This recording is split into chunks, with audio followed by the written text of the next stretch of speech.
आसतु जीवा आजिर अनुचिंता। ज्ञानी भक्त बंधु माने आजिर अनुचिंतार मन रखिए आमे खाद्य को सब बेले जगिबा दरकार। कहा सांगरे आमे गोटे कथारे कहंतिनी लोक माने कहंती तमे जतबेले क्षीर खाउछ क्षीर सांगरे किछि आंबिला पदार्थ खाओनी कहीं आंबिला पदार्थ खाइले विषक्रिया सृष्टि होता है। ठीक सेमिति अनेक खाद्य अच्छी से खाद्य सहित आमे जदि आउ किछि खाद्य मिसई दियंती ताहा मध्य विषक्रिया हो जाए।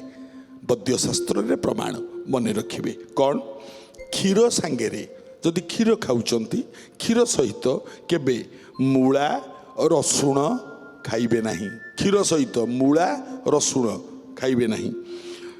एवं महू महू समस्ते खाती घरे समस्तंकर महू अच्छी। महू मध्य गोटे पंच अमृत भितर महू मध्य अच्छी। पांचटी जो अमृत अच्छी ता भितर महू अच्छी आज्ञा। तेणु महू को अमृत बोली माना जाए। तेणु महू जिते बेले खाइबे देह पाई महू हितकर। किंतु आमे बेले बेले महू हित परिवर्ते अहित आमर करे कौन पाई आज्ञा। महू को केबे गरम करिकी खाइबे नहीं। मन रखिबे महू को गरम कले विषक्रिया हो गला। महू केबे गरम करिबे नहीं।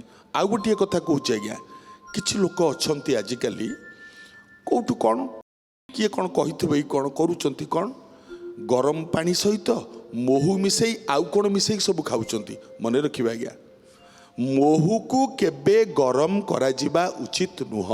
वैद्य शास्त्र रे प्रमाण से गरम पानी हो चाहे निआरे बसे कि गरम करंतु महू सहित गरम विषक्रिया सृष्टि करि थाए।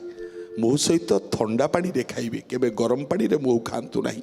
एवं सबुठु बड़ जिनिस हैला मांस संगे जदि मांस कहीं के मांसासी प्राणी अछंती मांस खाउथि आमे काहाकू मना करिबा किंतु विशेष भाव में बारण करिबा जते पारुचंती कमेई दियंतु।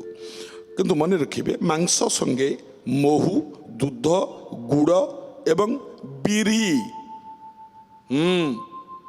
किछि लोक अछंती मांस खेचुड़ी खाती बिरी पड़े ना खेचुड़ी रे बा मुग पड़े मुग बिरी जेकोसी जिनिस पड़ो ता सहित केबे मांस खाइबेनी। मन रखिबे एवं जदि खाती कौन हुए से लोक बधिर हुए नहले तार चक्षु रोग हुए।